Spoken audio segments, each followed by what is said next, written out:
Hello out there, YouTube. So tonight, this evening, I'm going to talk about a few things. Again, this is me starting off the quest for my opinion of the perfect folding knife. And again, I've got to clarify folding knife and my opinion. So I'm going to start this off. There are several different factors that go into this. I'm going to start this off by just going through some of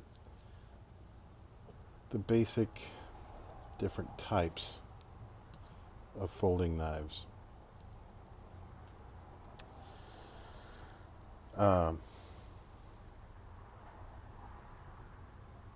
There are others.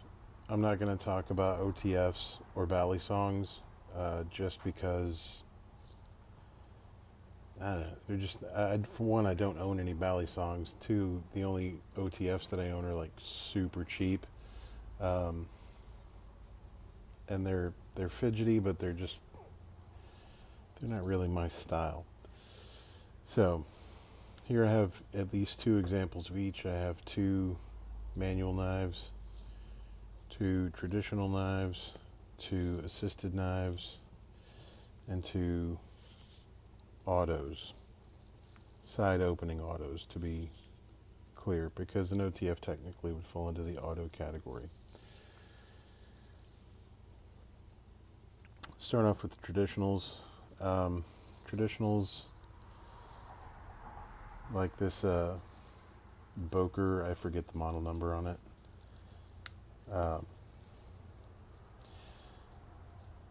Typically, they're going to look like this. It's just very straightforward. Maybe a backlock, may not be a backlock. Maybe a backlock or a slip joint.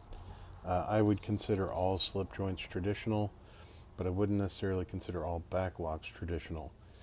That's going to depend strictly on the form or the aesthetic of the knife. In this one, I say very squarely in that traditional category. I do like traditionals. I think they're very sharp and classy looking knives. But like this Buck 110, they're just not really my favorite thing. Like there's no fidget to them. There's no fun to them, right? They're big. Well, they don't have to be big. This one's big. They're just there really to do the job and then get put away. Also, typically, traditionals don't have any sort of pocket clip, but that's not necessarily always true.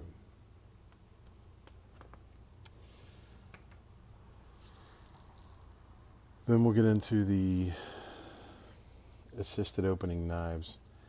Now, I don't know if I've got the lock on. Yeah, I do. Assisted knives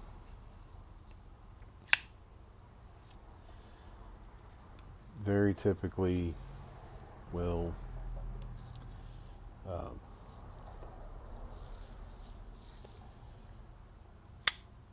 assisted knives,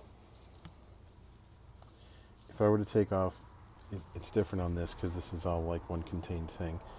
But on this one and my Kershaw Leaks, I have a Kershaw Hinderer, I forget what it's called now, Cryo, that is assisted. And on those knives, if you take off this show side scale, underneath it, like tucked into the scale, attached to the blade, is this spring. And basically, that's what gives it this tension. So that once you break past that detent, it just flies open. There's nothing else you have to do with that. And it's the same with the Benchmade Barrage.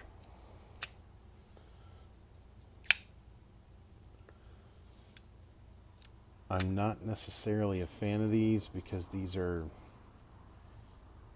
usually two-handed knives, right? So to me, part of what I'm considering is as the ideal pocket knife is it's got to have some fidget factor to it. It's kind of a man toy, you know. And knives like these have effectively zero fidget to them. It's a two-handed deal, you know, to open and close this knife.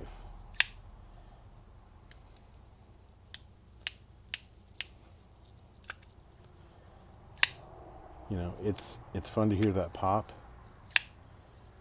It's fun to feel it snap in your hand, but it's not something I can do without thinking of it. I mean, I guess that one, yes, but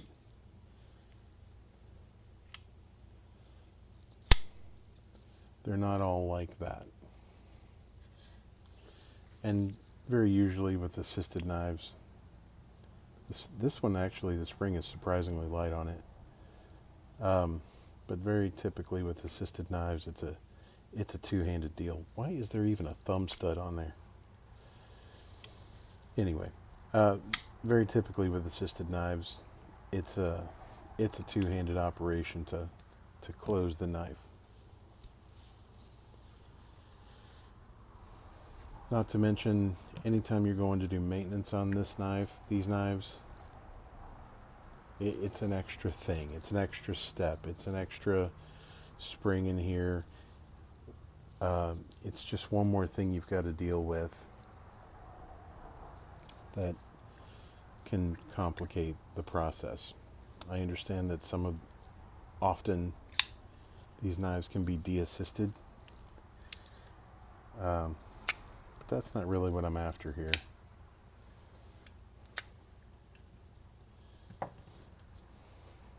So, assisted knives and the traditionals, whether they're slip joints or lockbacks, just not really my thing. Next we'll talk about the autos. Autos and assisted knives, side opening autos, I have to clarify, and assisted knives are typically very similar. So this is my ProTech Emerson auto. This is my Boker Burnley Keyhone.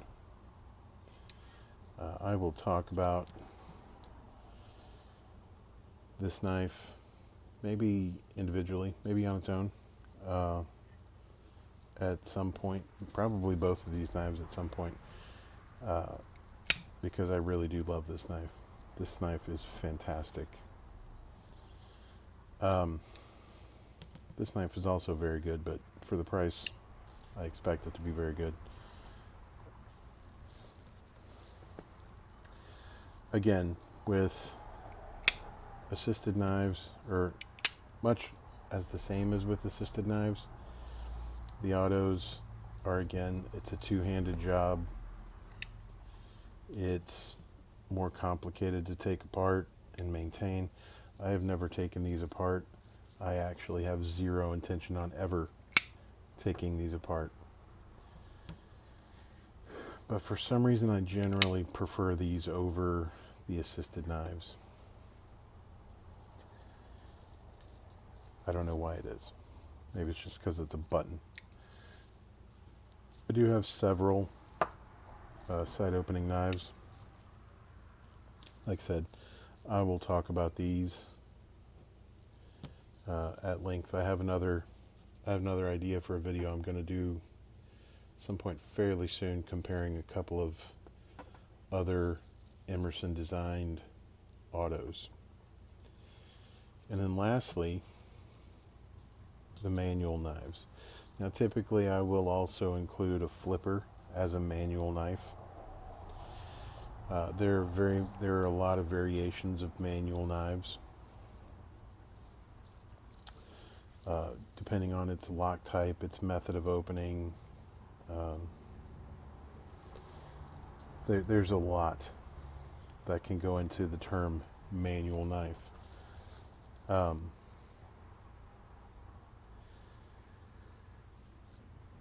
I generally prefer the manual knife because it's got that fidget factor, right?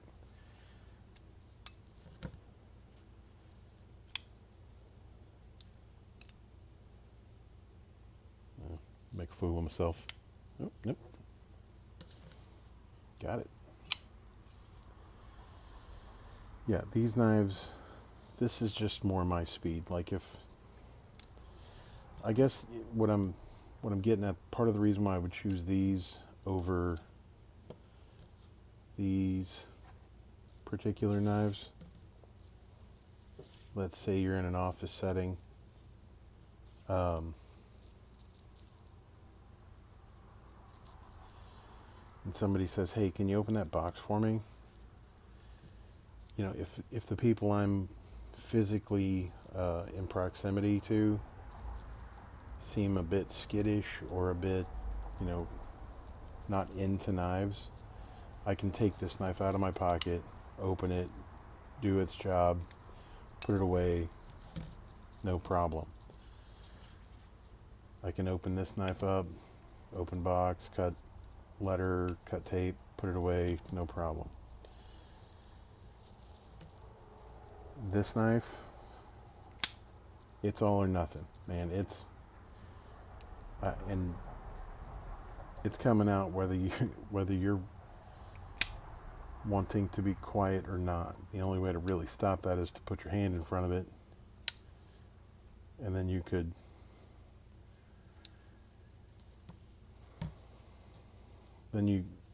could be worried about. Same with this one. Same with the assisted knives. You know, it's going out there. You know, or you could slow it down by using your thumb. But again, now I'm back to a two-handed deal. It's just that I don't really need any extra glances or sideways looks. Where, you know, these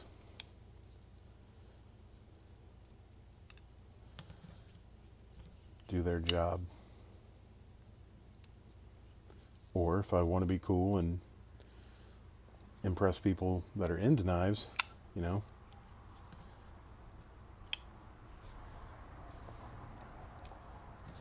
can open it fast, can open it slow, put it away fast, can show all the tricks that I can do with it.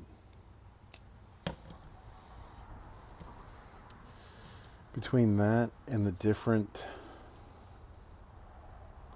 you know, between that, the fidget factor, I mean, I can't tell you how often when I have my moments of dead time at work that I'm just sitting there at my desk. Fortunately, nobody sits around me. Just sitting at my desk, flipping this thing, flipping it this way.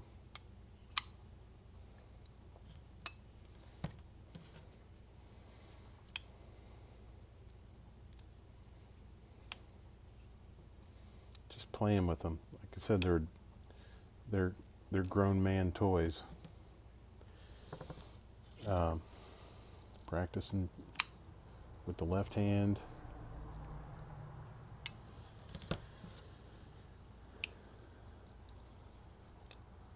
But yeah, they're more generally acceptable. They're faster and more fun, or they're quieter and more, I don't want to say sneaky, but less obvious.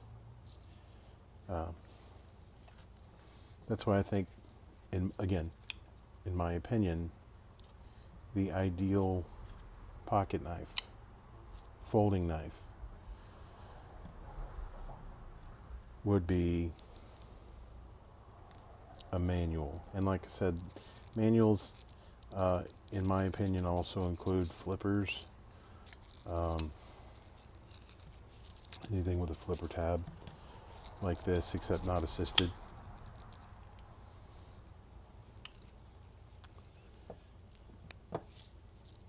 just about it. Again, not that these knives don't have a place. They absolutely do.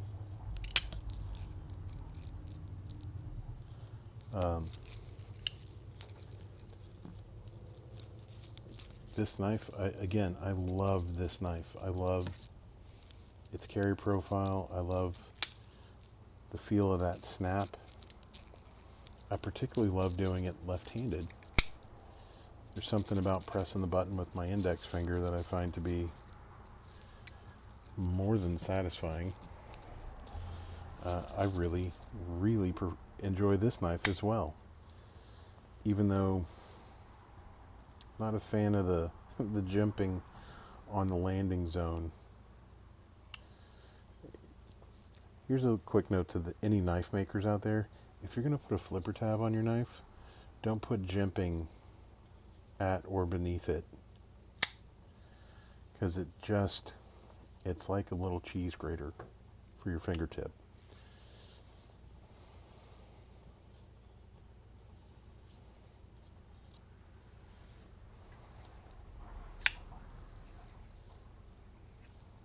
I mean, I like this knife too a lot.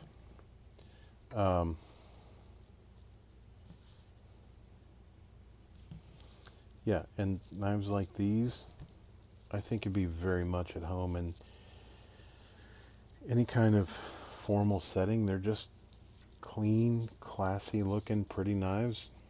I think a traditional would be very, very suiting of being a gentleman's carry.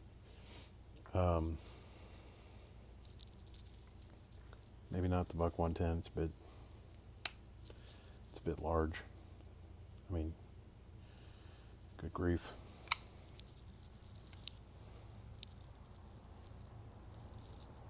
Didn't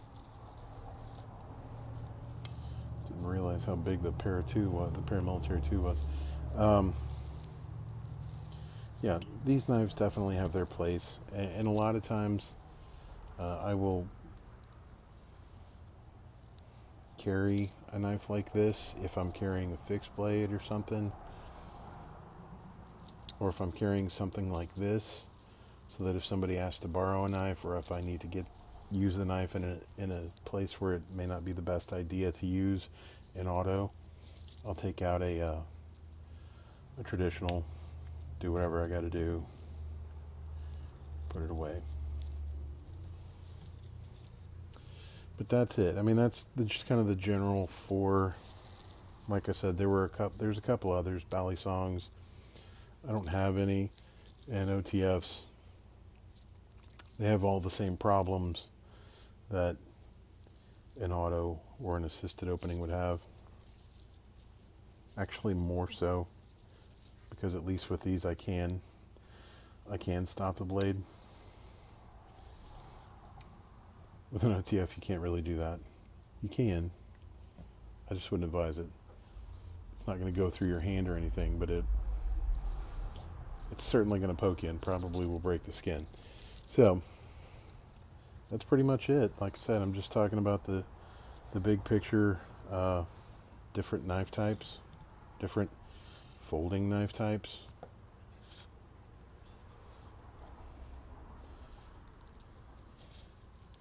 In my preference, in my quest for my Excalibur pocket knife, it's going to be the manuals. Some of the other things I'm going to talk about are different steels. When I say internals, I mean specifically the washer types.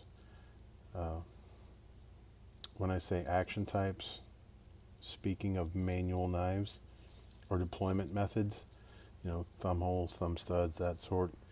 Lock types, scale materials, and